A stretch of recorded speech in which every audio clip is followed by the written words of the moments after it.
तो क्या ऐसा कोई समय है जिस समय अगर आप शेयर मार्केट में जो इन्वेस्ट करते हैं तो आपको लाभ हो सकता है?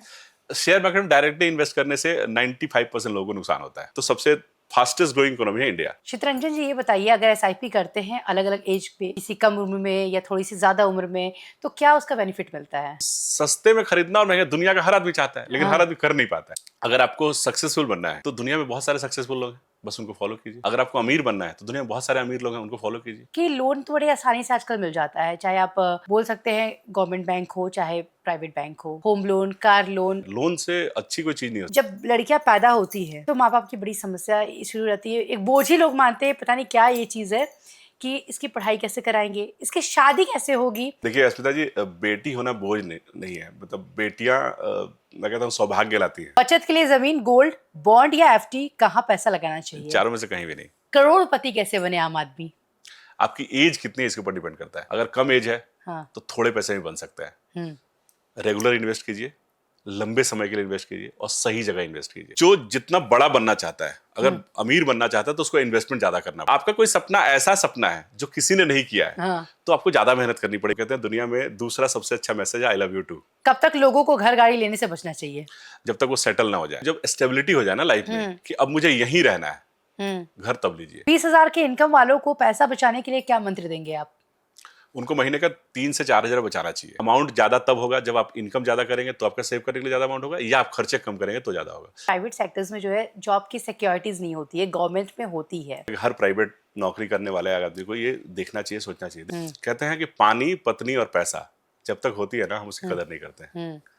अगर हम उसकी कदर करना सीख जाएं तो हमारे लिए बहुत वैल्यूएबल होगी। तो सरकारी नौकरी वाले को जितने पैसे मिलते हैं तनख्वाह के रूप में, उसका एक चीज है जॉब सिक्योरिटी। प्राइवेट कंपनी के पास जॉब सिक्योरिटी नहीं है, लेकिन उसके बदले में उसकी इनकम ज्यादा होती है। मुंबई में, पटना में, या हम जहाँ रह रहे हैं दिल्ली में, यहाँ के लोगों की इनकम, कुछ लोगों की इनकम 15,000 है, किसी की 10,000 है, किसी की 50,000 है। तो पहले तो ये देखना चाहिए कि लाइफ के किस स्टेज में है आप। खरीदना आसान है, बेचना बहुत मुश्किल है। तब खरीदे जब आपको पता हो कि अब मुझे इसको नहीं बेचने की जरूरत पड़ेगी। जब कोई आदमी के पास इनकम ना हो तब वो पैसे, अपने बचाए हुए पैसे यूज कर सके। जब वो बीमार पड़े तो उसके इलाज के लिए उसे किसी की तरफ देखना ना पड़े। और तीसरा, जब उसके घर में किसी आमदनी करने वाले आदमी की, जो आदमी पैसे कमा के लाता था, उसे कुछ हो जाए तो उसकी फैमिली में फाइनेंशियल क्राइसिस ना हो। तो ये बुरे वक्त को ठीक करने के लिए सब तीनों के लिए अलग अलग चीजें हैं। कि बच्चा अगर फेल हो जाए ना तो उसका 1 साल खराब होता है, लेकिन अगर उस दिन बाप फेल हो जाए ना तो उसका पूरा जीवन खराब हो जाता है। हम लोग अभी 2 दिन का वीकेंड होता है, लेकिन बुढ़ापा एक 365 डेज का वीकेंड है जो कभी खत्म नहीं होना। आपको पता भी नहीं कि कितने दिन चलने वाला है। का अपना पर्सनल सेविंग, इसी पे डिपेंडेंट होना पड़ेगा। कब तक लोगों को घर गाड़ी लेने से बचना चाहिए? जब तक वो सेटल ना हो जाए। एक इनकम पे डिपेंडेंट नहीं रहना चाहिए। मतलब एक अलग आपको रखना ही चाहिए। नमस्कार, मैं हूं आपके साथ अश्मिता सिंह राजपूत। आप सभी का बहुत बहुत स्वागत करती हूं अपने पॉडकास्ट में। और आज हमारे साथ मौजूद है स्टूडियो में, आज हमारे इस पॉडकास्ट में खास मेहमान है, फाइनेंशियल एडवाइजर है चित्रंजन कुमार जी। इनका स्वागत कर लेते हैं। चित्रंजन जी, आपका बहुत बहुत स्वागत है। बहुत बहुत धन्यवाद अश्मिता जी, आपके चैनल पे आपने मुझे बुलाया, इसके लिए मैं बहुत आभारी हूँ। बहुत धन्यवाद। हमें भी बहुत दिन से इंतजार था, क्योंकि देखिए हमारी जो जनता है, हमारी जो ऑडियंस है, वो बहुत परेशान है पैसों को लेकर।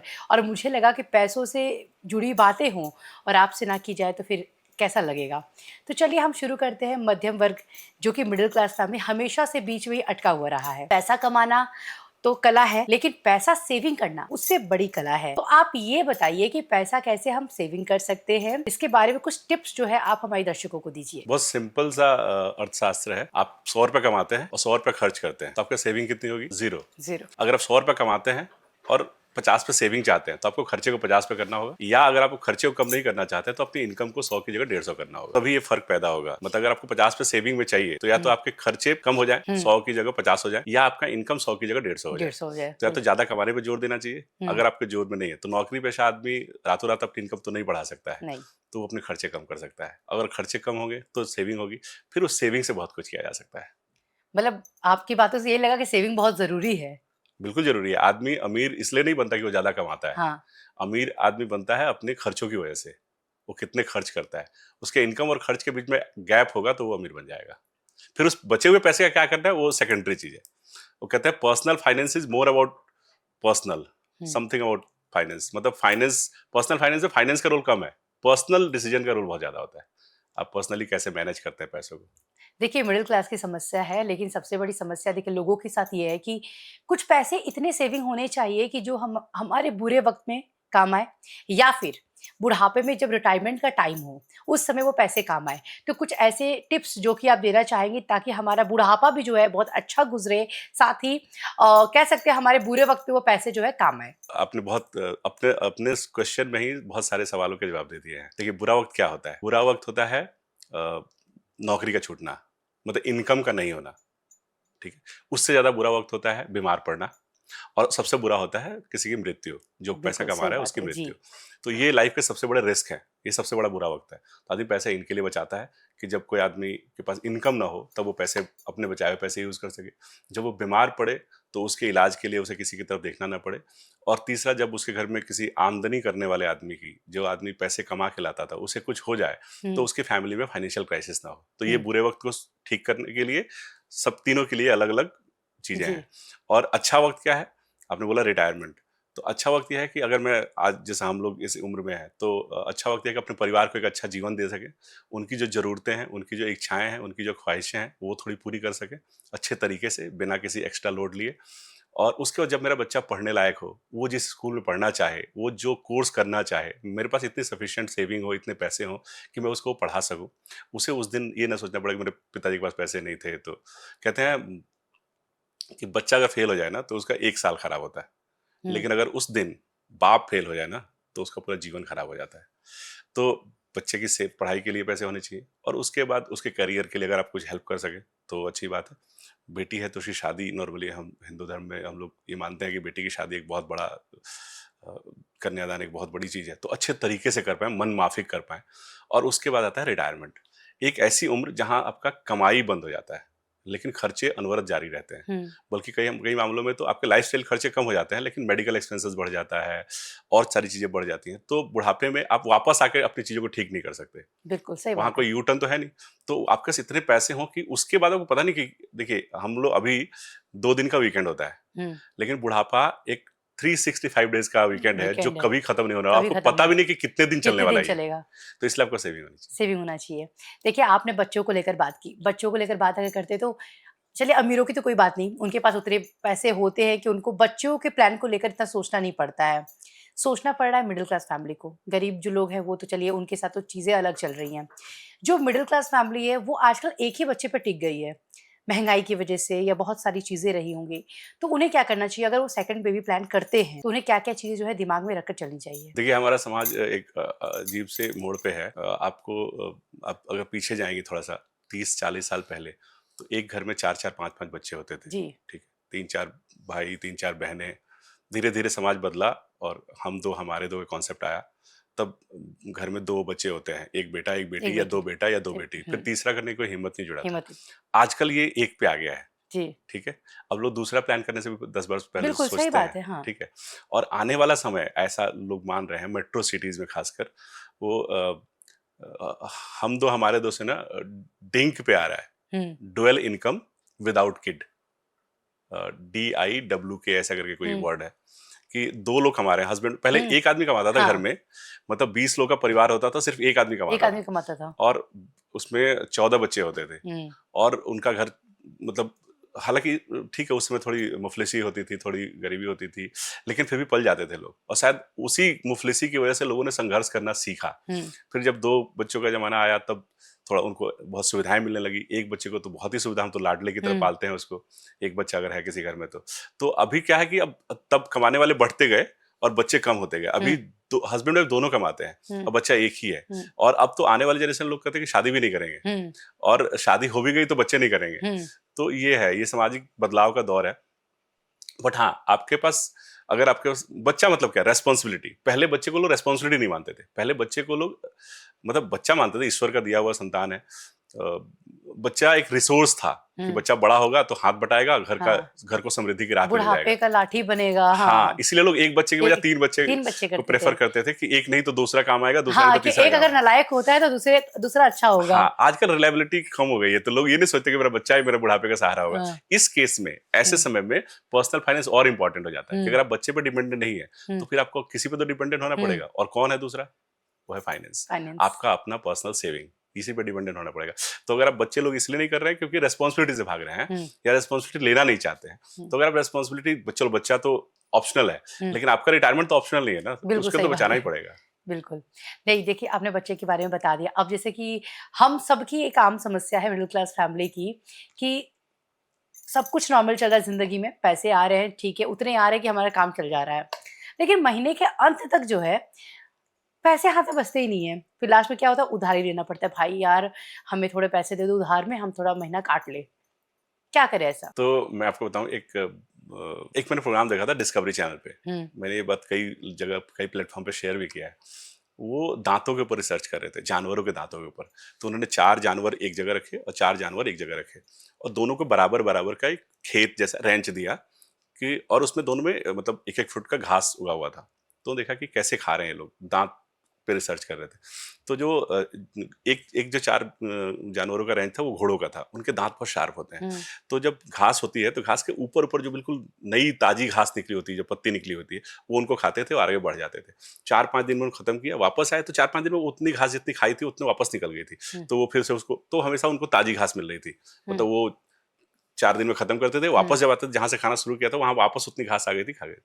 दूसरे साइड जो दूसरे जानवर थे वो खच्चरों का ग्रुप था। उनके दांत भोथड़े होते हैं। हुँ, तो वो जब ग्रिप करते थे उस घास को, तो वो घास कटता नहीं था ऊपर हुँ, से, वो पूरा उखड़ जाता था। हुँ, तो पूरा खा जाते थे, तो कुछ छूटा ही नहीं। तो धीरे-धीरे करते-करते 10, 12, 15, 20 दिन में वो हुँ, पूरा रेंज खत्म हो गया। वापस जब आए ना तो कुछ भी नहीं था। हुँ। मतलब वहाँ कुछ था ही नहीं जिस पे ग्रो हो पाता। ग्रो हो आप पाता। समझ रहे हैं? हम लोग अपनी इनकम को अगर 20-25 दिन में खत्म कर देंगे, तो वही तो, ये मुफलिसी तो रहेगी ही। तो हाँ। 25 से 30 तारीख कैसे गुजरेगा, ये सिर्फ 1 तारीख का इंतजार करते हुए गुजरेगा। वो कहते हैं दुनिया में दूसरा सबसे अच्छा मैसेज है आई लव यू टू। हुँ, मतलब आप किसी को प्रपोज कर रहे हैं, आपने किसी को आई लव यू लिखा और हुँ, सामने से उत्तर आ जाए I love you too, true. ये सबसे अच्छा हाँ, खबर है रिस्पॉन्स ना? भी है और सब चीज़ें, हाँ। इसको दूसरा नंबर भी माना जाता है। हुँ, ये दुनिया का दूसरा सबसे अच्छा मैसेज है। तब पूछिए पहला नंबर का मैसेज पहला, कौन सा? हाँ, बिल्कुल।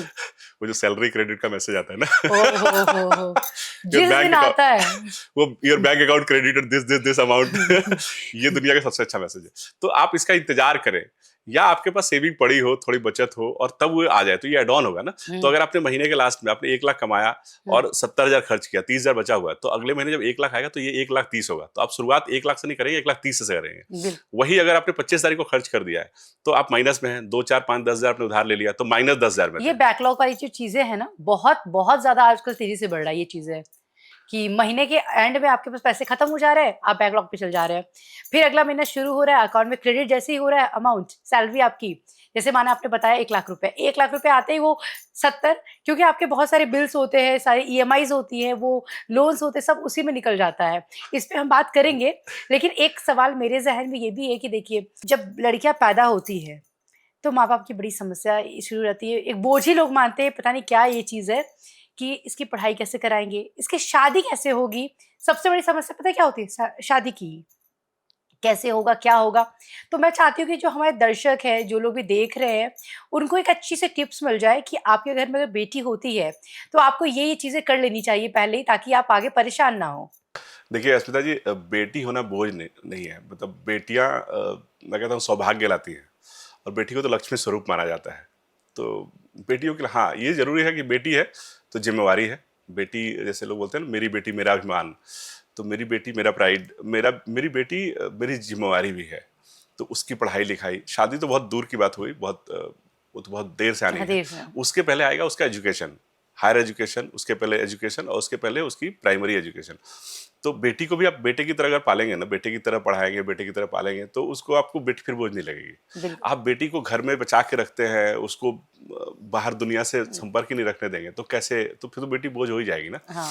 अब देखिए, देश में, हमारे देश की आबादी 140 करोड़ है। हुँ, आज से 10 साल पहले लगभग 120 करोड़ के आसपास थी। हुँ, तो 120 करोड़ की जनता, भारत तब वर्ल्ड बैंक से जाके कर्जे मांगता था। तब आर्गुमेंट क्या होता था हुँ, कि हमारे देश में 120 करोड़ की आबादी है, हाँ। और इन लोगों को फीड करने के लिए, इन लोगों को खाना खिलाने के लिए, इन लोगों की जरूरतें पूरी करने के लिए हमारे देश की जो तंत्र है वो कमजोर है, इनकम कम है, खर्चे ज्यादा हैं, तो हमें लोन चाहिए। करंट गवर्नमेंट ने क्या किया, इसी आबादी को एक पॉजिटिव सेंस में प्रस्तुत किया कि हमारे देश में 140 करोड़ कंज्यूमर हैं। हुँ, तो अगर आपको कोई दुनिया में सामान बेचना है तो हमारे देश में सबसे ज्यादा बिकेगा। आपको हमारे देश में सामान बेचना है तो हमारी कंडीशन में बेचना है। तो कहने का मतलब उस अर्थव्यवस्था को बिल्कुल बदल दिया गया। जी। तो बेटी आपके पास लाइबिलिटी है या बेटी आपके लिए एसेट है, एसेट है, ये आप खुद तय कर सकते हैं, खुद बना सकते हैं। अगर आपने बेटी को नर्चर किया, उस लायक बनाया, तो आपके लिए एसेट हो सकती है, बिल्कुल सही आपके लिए गर्व करने का एक माध्यम हो सकती है। हाँ, बेटी के लिए बचत करने की बात है, जैसे आप बेटे के लिए बचत करते हैं वैसे बेटी के लिए बचत कीजिए। बेटे के करियर के लिए आप जोड़ते हैं पैसे, आप बेटी की शादी के लिए पैसे जोड़ सकते हैं।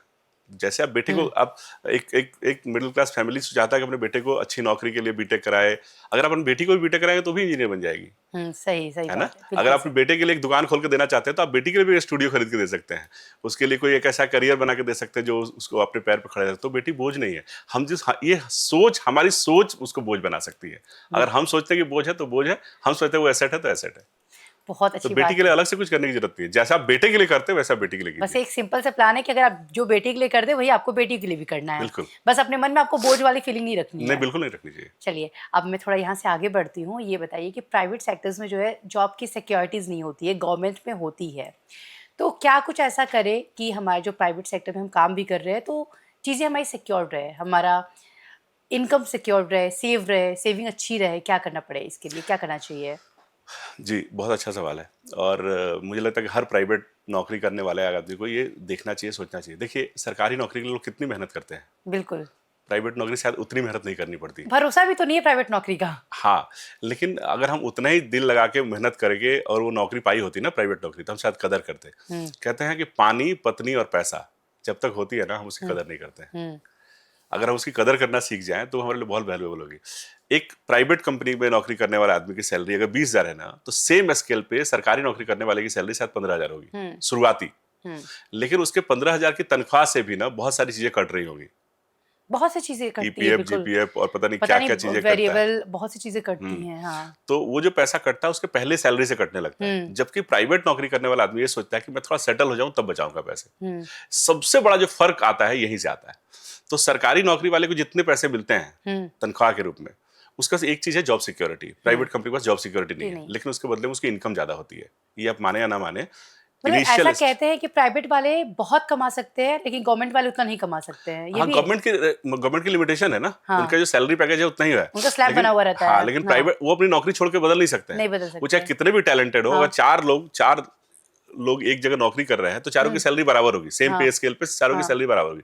चारों का टैलेंट अलग अलग होगा ना। हो सकता है प्राइवेट नौकरी में अगर आपको लगता है कि मैं अंडर पेड हूँ, मैं जितना टैलेंटेड हूँ उतना मुझे पैसा नहीं मिल रहा है, तो आपने स्किल को चेंज कर सकते हैं। स्किल को दूसरे आदमी को पास जाके बेच सकते हैं ना।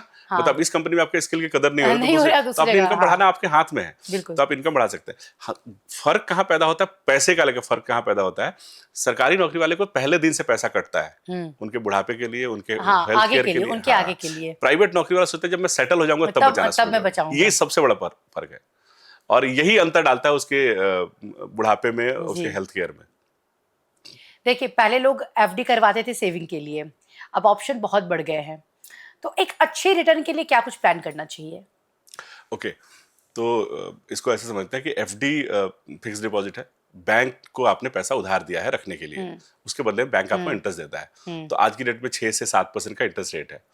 हमारे देश में महंगाई भी लगभग 5 से 6% के आसपास है।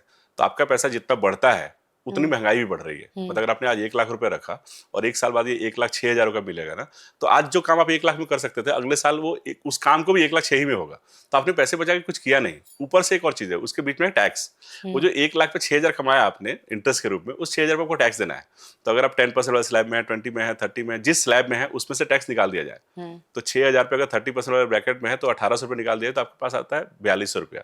इन्फ्लेशन बढ़ गया, जो काम आप 1 लाख में कर सकते थे वो अगले साल 1,05,000 या 6,000 में होगा, और आपका पैसा 1,06,000 हुआ, टैक्स देने के बाद 1,42,000 हुआ, तो आपका पैसा कम हो गया। हाँ, बिल्कुल। तो एफडी के बजाय आजकल लोग stock market, equity market, mutual fund, इन सब जगहों पे पैसा डाल रहे हैं जहां रिटर्न ज्यादा मिलता है।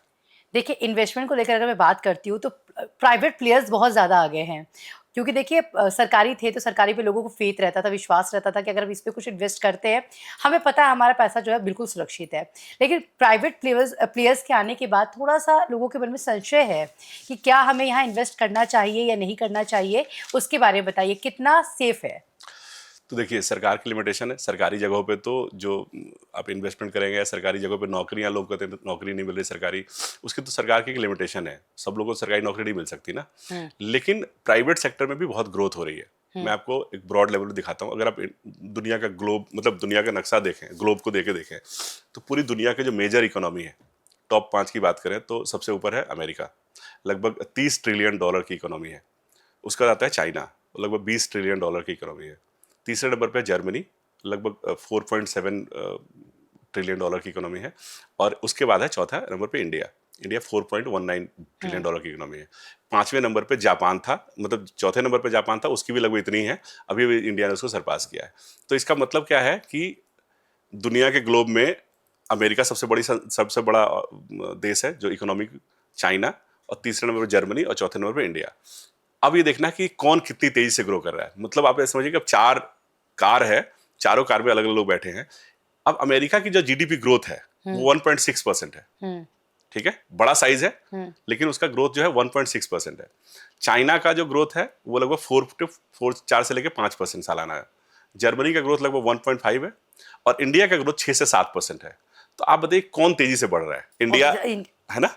तो इंडिया का साइज छोटा है, लेकिन इंडिया से नीचे, मतलब अगर 100 देश हैं तो 100 में से चौथे नंबर पे है India. It's a big thing. और इन चौथे देश में इन चारों में और पांचवें नंबर पे जो जापान है, जापान का ग्रोथ करीब 1.2% है। तो इन पांचों कंट्रीज इकोनॉमीज में इंडिया सबसे फास्टेस्ट ग्रोइंग है। तो ये ग्रोथ कहाँ हो रही है? ये सरकारी सेक्टर में तो हो ही रही है, लेकिन सरकारी सेक्टर बहुत छोटा है। तो जो प्राइवेट सेक्टर है वो बहुत तेजी से ग्रो कर रहा है। अगर इंडिया को ग्रो करना है तो हर प्राइवेट सेक्टर को ग्रो करना पड़ेगा। आप बैंक लीजिए तो 10, अगर 8-10 सरकारी बैंक होंगे तो 8-10 प्राइवेट बैंक भी होंगे। प्राइवेट बैंक ज्यादा ग्रो कर रहे हैं सरकारी मुकाबले, क्योंकि सरकारी का साइज बहुत बड़ा है और प्राइवेट का में पोटेंशियल बहुत ज्यादा है। प्राइवेट ज्यादा मार्केटिंग कर रहे हैं, ज्यादा एग्रेसिवली कर रहे हैं, तो उनका ज्यादा ग्रोथ है। तो अगर इंडिया में, अगर पूरी दुनिया में कहेंगे पैसा कहाँ लगाना हो, तो सबसे फास्टेस्ट ग्रोइंग इकोनॉमी है इंडिया। तो किसी ने वॉरेन बफेट से पूछा कि सर आपको पता है वॉरेन बफेट दुनिया के सबसे महान इन्वेस्टर हैं। मतलब वो एक ऐसे इकलौते आदमी हैं जिन्होंने कोई मैन्युफैक्चरिंग प्लांट नहीं है उनका, उन्होंने सिर्फ इन्वेस्ट करके पैसा बनाया है। और एक टाइम में दुनिया के सबसे रिचेस्ट आदमी थे। अभी वो तीसरे चौथे या 5 मतलब टॉप 10 में आते हैं। तो उनसे किसी ने पूछा कि आपकी अमीरी का राज क्या है, आप इतने बड़े पैसे वाले कैसे बन गए? तो उन्होंने बोला मैं अमेरिका में पैदा हुआ इसलिए बन गया। अच्छा, अमेरिका में पैदा हुआ इसलिए अमीर हो गए। हाँ, ये सिंपल लाइन लगती है ना। इसको डिकोड किया गया कि ऐसा उन्होंने क्यों कहा होगा। तो उनका जन्म हुआ था 1930s के आसपास, 1930 में। और जब वो 1940 के आसपास थोड़े 10-11 साल के हुए तो अमेरिका बन रहा था। मतलब अमेरिका ग्रो, आज का अमेरिका तब का अमेरिका एक जैसा नहीं था, उसमें डेवलप हो रहा था। हाँ। तो उस समय उनका जन्म हुआ था, उस समय उन्होंने पैसा इन्वेस्ट करना शुरू किया। 1940 में किया होगा, 1950 में किया होगा, 1960 में किया होगा, 1970 के बाद अमेरिका एक बड़ा देश बना। तो हमारे देश में इंडिया आज अगर आप देख रहे हैं, आज से 10 साल पहले का इंडिया देखिए, आज देखिए, और आज से 10 साल बाद का इंडिया, बिल्कुल बहुत अंतर होगा। मतलब आज से 20 साल, 30 साल, 40 साल पहले जो फिल्में बनती थी तो गांव देहात की फिल्में बनती थी, मदर इंडिया टाइप बिल्कुल। अभी जो फिल्में बनती हैं वो शहरी बनती हैं। आपकी फिल्मों में गांव के जिक्र बहुत कम आता है, क्योंकि अर्बनाइजेशन ज्यादा हो गया है, गांव के लोग भी प्रॉस्पर हो रहे हैं, तो वो शहरों की तरफ मूव कर रहे हैं। और आने वाले 15-20 साल के बाद शायद इंडिया इससे बहुत आगे होगा, बहुत आगे, क्योंकि इंडिया की ग्रोथ रेट बहुत अच्छा है। तो अगर दुनिया में कहीं पैसा बन सकता है तो इंडिया में बन सकता है। हाँ, ये तय है कि इंडिया तो ग्रो करेगा, आप पैसा बना पाएंगे कि नहीं आपके ऊपर है। अगर आपने बैंक में एफडी में किया पैसा तो एफडी में तो ग्रो नहीं होगा, क्योंकि जैसे जैसे देश ग्रो करेगा वैसे वैसे इकोनॉमी, इंटरेस्ट रेट कम होंगे। तो इंटरेस्ट रेट कम होंगे तो आज अगर एफडी पे 6% मिल रहा है, आज से 10 साल पहले 10% मिलता था, आज से 5 साल पहले 8-9% मिलता था, और आज से 5 साल बाद हो सकता है 6 की जगह 5 या 4% मिले, उसके 5 साल हो सकता है 3 या 2% मिले। तो इंडिया में, अमेरिका में भी ऐसे ही है। अमेरिका में आज अगर बैंक में एफडी करते हैं तो लगभग 2.5 से 3% मिलता है, वो भी इस करंट गवर्नमेंट ने बढ़ाया है तब। मतलब बहुत पहले 2-5 साल पहले देखें तो 1 से 2% मिलता था। तो एफडी में पैसा तो रखने की जगह नहीं है। आप एफडी की बात कर रहे हैं, इंडियन इकोनॉमी की बात कर रहे हैं, तो फिर यहाँ एसआईपी और म्यूचुअल फंड के बारे में जानना चाहूंगी। कौन सा इन्वेस्टमेंट ज्यादा अच्छा होगा मिडिल क्लास फैमिली के लिए, लॉन्ग टर्म, शॉर्ट टर्म, क्या कुछ इसके बारे में जरा बताइए। तो चलिए मैं एक क्विज करता हूँ आपसे। 3 लोग हैं, एक की उम्र है 25, एक की उम्र है 35 और एक की उम्र है 45। तीनों के पास 10-10 लाख रुपए हो, तो आपको क्या लगता है कौन अमीर है? जो 35, जो सबसे छोटे एज में। 25, 35 और 45। 25 वाला। हाँ। आंसर सही है। मैं लॉजिक नहीं पूछूंगा अभी। अब तीनों ने एक जाके गाड़ी खरीद ली। अब तीनों के घर के बाहर एक एक गाड़ी लगी हुई है। अब कौन अमीर है? तीनों के घर के बाहर एक एक गाड़ी लगी हुई है। 10-10 लाख रुपया था। 25 साल वाले के पास भी 10 लाख रुपया था, 35 साल की एज में भी किसी के पास 10 लाख रुपया था, और 45 साल की एज में किसी के पास 10 लाख रुपया था। तो आपने बताया कि 25 साल वाला अमीर है, एकदम करेक्ट है। ठीक है। अभी मैंने थोड़ा सा चेंज किया। उस 25 लाख जब तक वो पैसा था तब तक ये फर्क था। 25 लाख वाले ने भी और 35 साल और 45 तीनों ने जाके एक एक गाड़ी खरीद ली, मतलब एक एक कार खरीद ली। अब तीनों के घर के बाहर एक एक कार लगी है, अब बताइए कौन अमीर है? तीनों वही 25 ही वाला। अब तीनों बराबर हो गए। हाँ, क्योंकि तीनों के घर के बाहर कार लगी इसलिए। हाँ, कार की कीमत सेम है। हाँ और कार 10 साल 15 साल बाद अब्सोल्यूट हो जाएगी। हाँ। कार की कीमत जीरो हो जाएगी 15 साल बाद। तो अब उनके पास जो पैसा था वो पैसा नहीं रहा, नहीं रहा। अब एक गाड़ी है। गाड़ी है तो गाड़ी से है, हाँ। गाड़ी फर्क नहीं बता सकती। गाड़ी, हाँ। गाड़ी तीनों के पास सेम गाड़ी है, सेम हाँ। कलर की है, सेम ब्रांड की है, या कलर डो भी हो, मतलब सेम वैल्यू की अगर कार है तो तीनों की औकात बराबर हो गई। लेकिन जब तक 10 लाख था ना, ये अंतर पैदा कर सकता था। अब बताता हूँ मैं कैसे। 45 साल वाले ने भी कहीं पैसा इन्वेस्ट किया, लेट सपोज इंडिया के इक्विटी मार्केट में इन्वेस्ट किया। इक्विटी मार्केट का ग्रोथ मतलब 1979 में जब स्टॉक एक्सचेंज बना था तब इंडेक्स था 100, आज 2025 में लगभग 80,000 के ऊपर ट्रेड कर रहा है बॉम्बे स्टॉक एक्सचेंज। तो इसकी जो ग्रोथ रेट है ये एवरेज 16 से 17% है। आने वाले दिनों में भी ये रहने का अनुमान है। देखिए किसी भी कंट्री का ग्रोथ कैसे होता है, थोड़ा सा लंबा आंसर है, बट मुझे लगता है कि ये दर्शकों के लिए बहुत यूजफुल होगा। किसी भी देश में इकोनॉमी या इक्विटी मार्केट का ग्रोथ कैसे आंका जाता है, अनुमानित किया जाता है, उस देश की जीडीपी किस रेट से ग्रो कर रही है और देश में इन्फ्लेशन कितना है। तो अगर देश की जीडीपी हमारी 7% से ग्रो कर रही है और देश में महंगाई 5 से 6% है, तो 12 कुल मिला के 12 से 13% हुआ। तो 12 से 13% इक्विटी मार्केट बढ़ेगा ही बढ़ेगा। ठीक है जी। इंडिया की आज की करंट जीडीपी मैं आपको बताऊं $4.19 ट्रिलियन है। ऐसा अनुमान है कि 2027-28 पे ये $5 ट्रिलियन हो जाएगा, 2030 में लगभग 7 ट्रिलियन हो जाएगा और 2040 तक जाते जाते ये लगभग 20 ट्रिलियन का इकोनॉमी हो जाएगा। इसका मतलब इसकी ग्रोथ रेट 12-13-14% के आसपास रहेगी, मतलब ये ग्रोथ रेट 6-7% के हिसाब से रहेगी जीडीपी की। तो इक्विटी मार्केट 12-13% बढ़ेगा। तो अब हम मान लेते हैं कि 12% से पैसा ग्रो करता है इक्विटी मार्केट में। तो जो 45 साल वाला आदमी था, 12% पे अगर पैसा ग्रो करे तो 6 साल में पैसा डबल हो जाता है। तो 45 साल वाले को 51 साल के में कितना हो जाएगा? 10 लाख। अब तो इन्होंने गाड़ी नहीं खरीदी है, अब इन्होंने इसको इन्वेस्टमेंट किया है। तो 45 साल वाला आदमी अगर इन्वेस्ट करेगा 12% पे, तो 45 साल की उम्र से 51 पे डबल हो जाएगा पैसा जी। और उसके 6 साल बाद 57 पे 4 गुना हो जाएगा। और 62-63 पे ये लगभग 8 गुना हो जाएगा। मतलब 10 लाख रुपया 80 लाख हो सकता है 63 की एज में, रिटायरमेंट के लिए जोड़ रहा है ऐसा मानते हैं। तो ये काम 35 साल वाले को 2 साइकिल ज्यादा मिलेगा क्योंकि उसको 10 साल कम है, और 25 साल वाले को और 2 साल जाएगा साइकिल ज्यादा मिलेगा। तो 25 साल वाले के पास शायद करोड़ों में पैसा होगा। और जो एज उनकी थोड़ी ज्यादा है। एक और एग्जांपल बताता हूं आपको कि तो अगर 10 लाख रुपया अगर उन्होंने इन्वेस्ट किया तो ये फर्क पैदा होगा। अगर उन्होंने खर्च कर दिया तो ये फर्क पैदा नहीं होगा। तो 25 साल वाले आदमी को शायद 40 साल बाद फिर एक गाड़ी खरीदनी होगी, पैसा तो जीरो है। ठीक है, तो पैसे को इन्वेस्ट करेगा तो अंतर आएगा। मैं एक आपने SIP की बात करी, मैं एक डेटा देता हूं आपको कि 25 साल का आदमी 10,000 रुपये महीने का सेव करता है।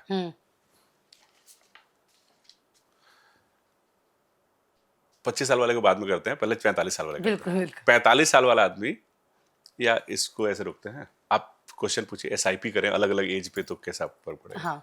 इसको कट कर दीजिएगा। चितरंजन जी ये बताइए, अगर SIP करते हैं अलग अलग एज पे, किसी कम उम्र में या थोड़ी सी ज्यादा उम्र में, तो क्या उसका बेनिफिट मिलता है? ओके, तो पैसा बनाने का एक फॉर्मूला है, money into time into ROI। आपके पास कितना पैसा है, कितने समय तक आप उसको इन्वेस्ट करते हैं और किस रेट पे करते हैं। रेट ऑफ इंटरेस्ट तय होता है किस क्लास में आप करते हैं। तो अगर आप FD में करेंगे तो 6-7% मिलेगा, अगर आप इक्विटी मार्केट में करेंगे तो 12-13 मिलेगा, 12-13-15 हो सकता है, हम 12 लेके चलते हैं।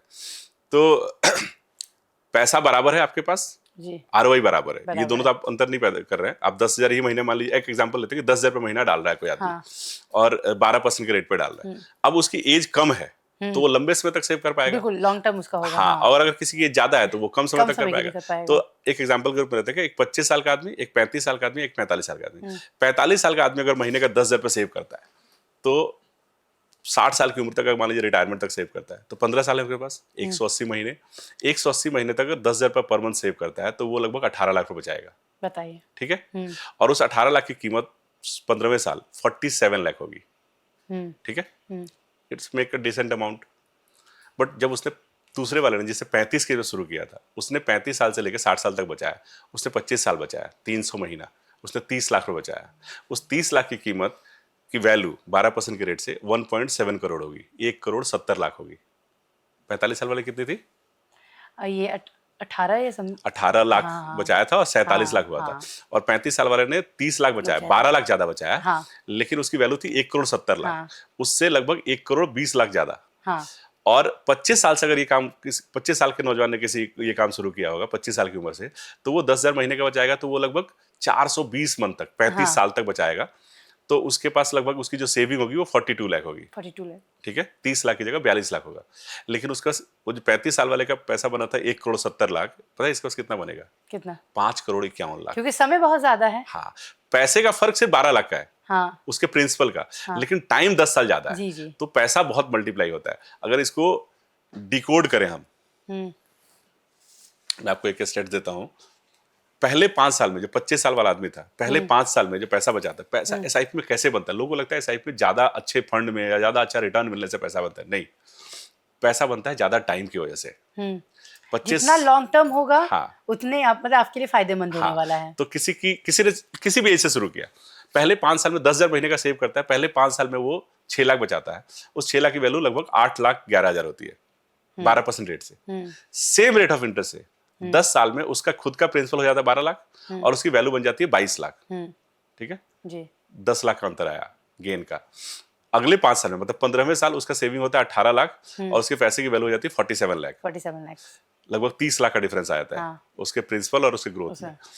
20वें साल में 24 लाख, 20वें साल तक वो 24 लाख बचा लेता है 10,000 महीने के हिसाब से, और उसके पैसे की वैल्यू बन जाती है 92 करोड़, सॉरी 92 लाख। 92 लाख, 21 लाख रुपए बन जाता है 92 लाख, मतलब लगभग 70 लाख रुपए का डिफरेंस है।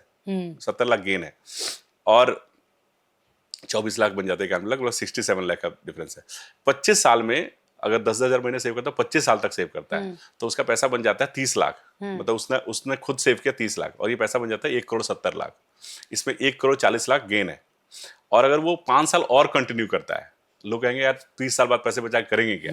मैं नहीं कह रहा हूँ कि आप बचाइए, मैं तो कह रहा हूँ बस सिर्फ इतना बता रहा हूँ कि 30 साल बाद बनेगा कितना ये आपको तय करना है कि आपको बचाना है कि नहीं बचाना है। तो अगर कोई आदमी 30 साल तक सेव करता है 10,000 रुपए, तो अगले 25 साल में कितना बना था? 30 लाख रुपए का बना था 1,70,00,000 और 30 साल में 36 लाख पे इकट्ठा कर लेगा तब वो, और उस पैसे की वैल्यू बन जाएगी 3,08,00,000। लास्ट के 5 साल में लगभग 1,30,00,000 बना। और अगले 5 साल में मतलब अगर वो 5 साल और कंटिन्यू कर लेता है 35 साल तक, तो अगर मुझे पता है दर्शक ऐसे ही बोलेंगे कि 30 साल 35 साल तक कौन बचाता है। मैं तो कहता हूँ कि आप जल्दी शुरू कीजिए तो आपको टाइम मिलेगा। आपके पास समय होगा। 40 साल वाला नहीं बचा सकता है, 45 साल वाला नहीं बचा सकता है। हाँ, किसी ने कम एज में शुरू किया तो उसका पैसा कम होगा, उसका प्रिंसिपल बहुत कम होगा। तो अगर उसने 35 साल बचा लिया तो 25 साल वाले के पास टाइम है, 20 साल वाले के पास टाइम है, इवन 30 साल वाला भी अगर बचाया तो 55, 60, 65 की एज तक जाते जाते 35 साल में 42 लाख रुपया, 10,000 महीने शुरू किया और उसने 42 लाख रुपए सेव किया 35 साल में। एक बार भी नहीं देना, 10,000 देना। आप देखिए 10,000 की वैल्यू घटती जा रही है, तो 10,000 का इवन जो पैसा मिलेगा उसकी वैल्यू भी कम होगी, लेकिन इतनी भी कम नहीं हो जाएगी कि वो पहला पैसा आपको कम लगे। मतलब 35 साल तक 10,000 बचाए तो 42 लाख रुपए की वैल्यू हो जाती है 5,51,00,000, जो हमने पहले कैलकुलेट किया था। जी बिल्कुल। 5.5 करोड़ रुपया बनाना 10,000 रुपए से। अगर यही 5.5 करोड़ कोई आदमी 25 साल से बचाना चाह रहा था तो 10,000 रुपये बचाने से हो जाता।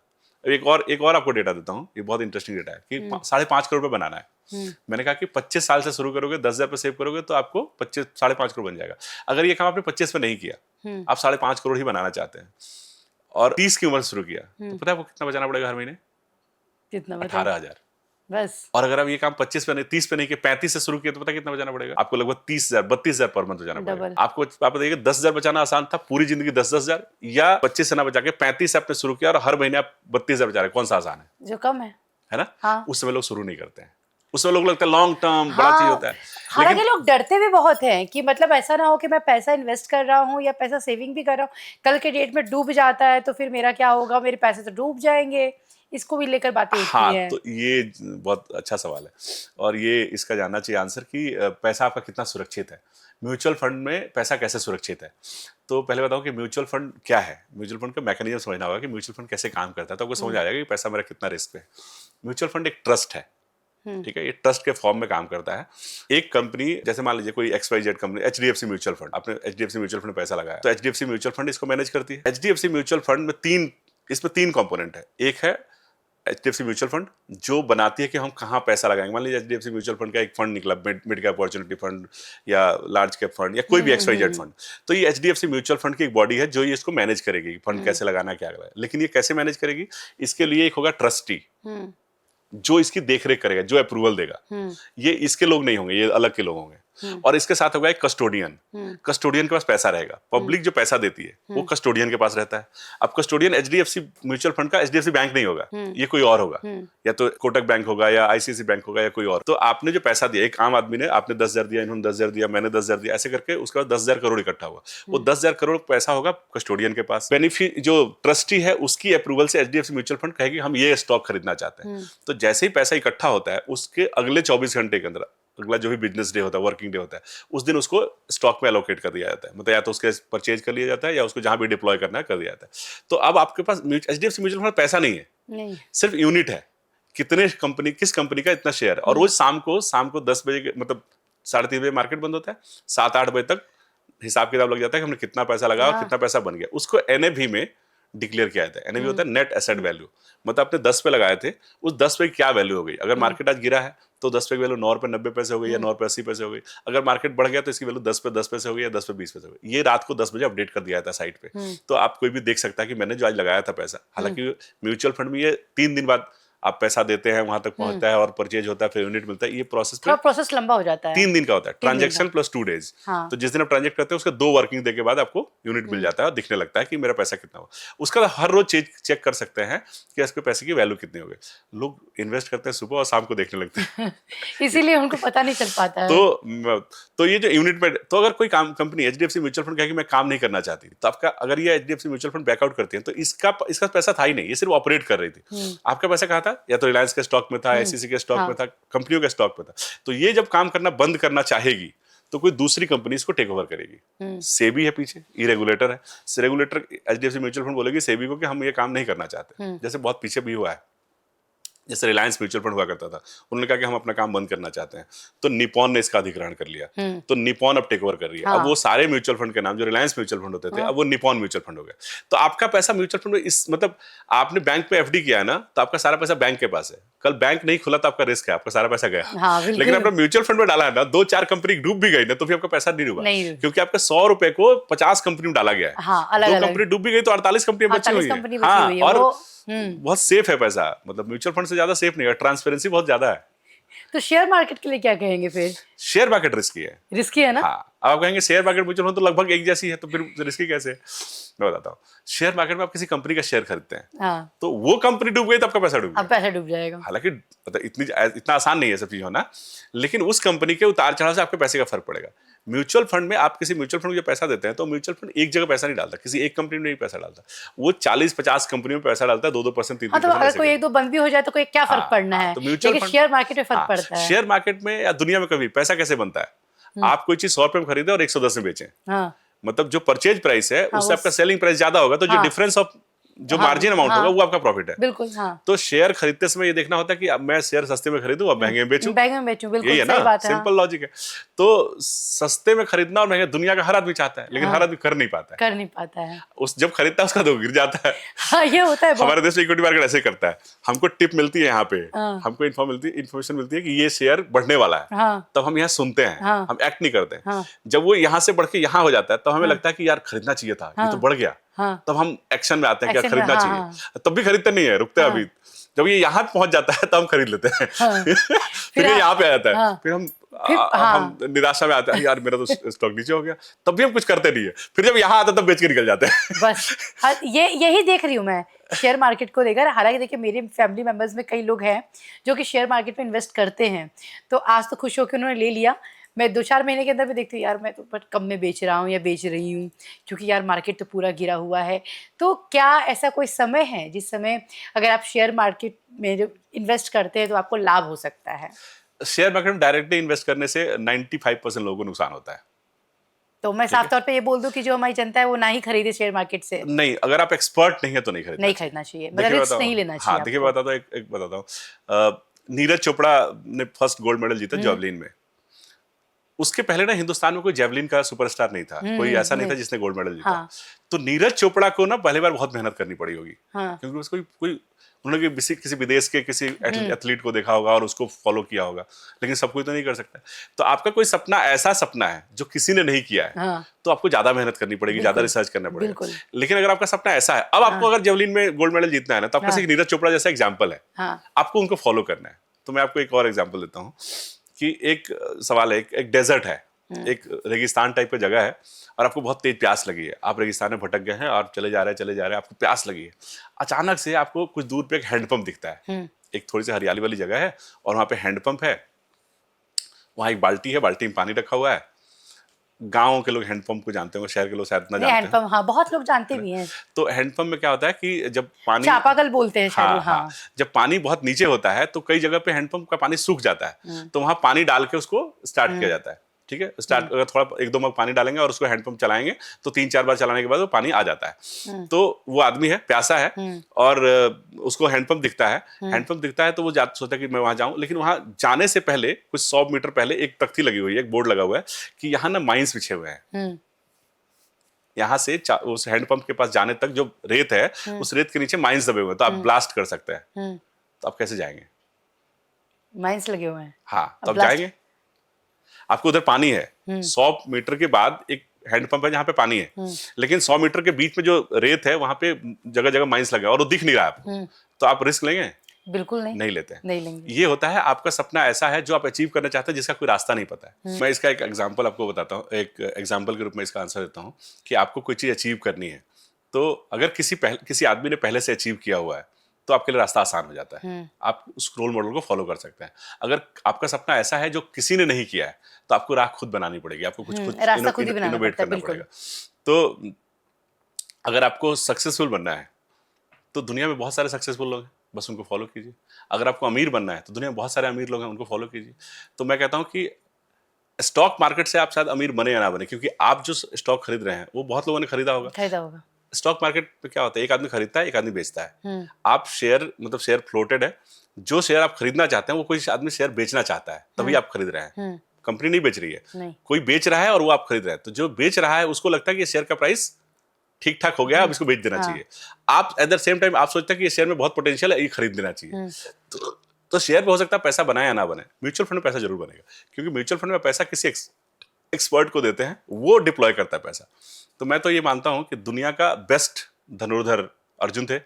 बिल्कुल सही बात है। महाभारत एरा में जो उस समय के सबसे बेस्ट धनुर्धर थे, अर्जुन और कर्ण थे। कर्ण भी हाँ, सेम, मतलब उनके सेम बराबर, पोटेंशियल उनमें भी था। हाँ, बल्कि उससे ज्यादा था, कहा जाता है कि उसको ज्यादा था। लेकिन जो अर्जुन ने महाभारत जीता, उसके पीछे का जो, मतलब उसके बीच का जो अंतर पैदा किया ना, वो श्री कृष्ण का मार्गदर्शन था। बिल्कुल सही बात है ना? तो सही मार्गदर्शन होना भी बहुत जरूरी है। सही मार्गदर्शन, सही एडवाइजर होना बहुत जरूरी है। चलिए, कुछ क्वेश्चन जो है हमारे दर्शकों ने भेजा है कि पूछिएगा जरूर इनसे, तो मैं सोच रही थी कि आपसे पूछ लूं।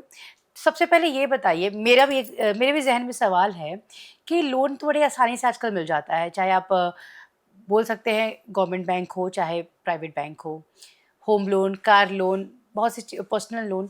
तो क्या ये एक ट्रैप है या सुरक्षित है? ये सुरक्षित चीज़ें हैं, क्या बोलते हैं आप? मतलब ये ट्रैपिंग का फॉर्मूला है उनका, लोन देकर फंसा लेना या टाइप, क्योंकि होती है चीज़ें ऐसी। लोन ट्रैप नहीं है, आप इसको ट्रैप की तरह, कोई भी चीज खराब अच्छी नहीं होती है, आप उसको यूज कैसे करते हैं।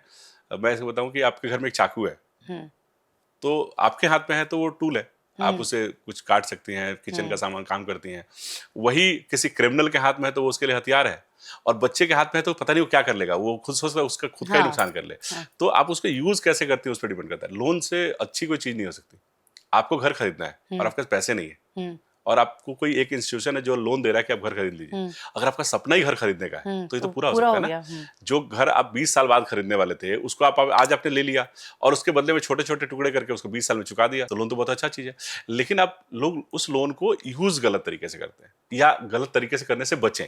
मतलब आपने एक घर खरीद लिया लोन पे, तो वो तो ठीक है, वो रहने के लिए घर जरूरी था, तो आप सोच रहे थे कि चलो रेंट नहीं देना पड़े, उससे थोड़ा सा पैसा ऐड ऑन करके मैं ईएमआई दे दूंगा, मेरा घर हो जाएगा, ये अच्छा है, आपने लोन को यूज किया। लेकिन अगर वही लोन को आपने अब हैबिट बना लिया कि इसको इन्वेस्टमेंट करें, दूसरा घर ले लेते हैं लोन लेके, ये इन्वेस्टमेंट हो जाएगा, इतने में खरीदूंगा, इतने में बेचूंगा, इतना ईएमआई दे दूंगा, ये आपका कैलकुलेशन है। ये कैलकुलेशन जरूरी नहीं कि 100% सही बैठे, कई बार गलत बैठ जाता है तो वो लोन गलत हो जाता है, तो वो लोन ट्रैप हो जाता है। बिल्कुल। चलिए, अब एक चीज बताइए, क्रेडिट कार्ड के लिए ना हमेशा कॉल आता रहता है कस्टमर केयर से, मैम ये ले लीजिए, ये वाले बैंक का ले लीजिए, या ये वाला क्रेडिट कार्ड आप यूज कीजिए, इसमें बहुत सारे डिस्काउंट्स है, आपको ये सुविधाएं मिलेंगी। लाभ है या हानि है? क्रेडिट कार्ड से बढ़िया कोई दोस्त नहीं है ना, अगर आप उसको अच्छे से यूज करें तो।